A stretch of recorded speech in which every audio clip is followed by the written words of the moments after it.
Guys, thanks for stopping by the channel once again.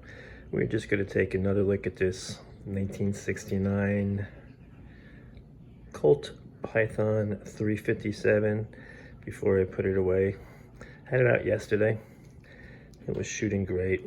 I had it up against that Model 28 that I just posted up in the video the other day. And I sent some hot rounds down this thing.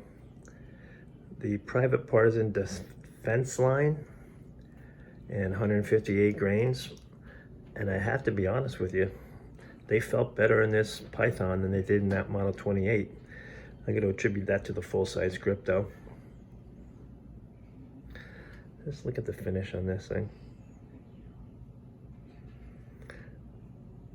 I'm so happy I found this one. I did.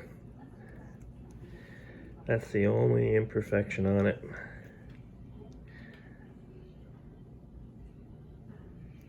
Oh man, one-handed is killing me.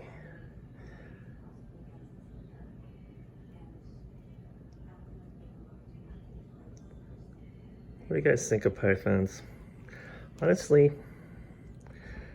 they're probably overrated. They are a smooth shooting gun, but you know what actually shoots more accurately and smoother than this? My Cimarron single action. That thing's like butter. This is close. Thanks for watching.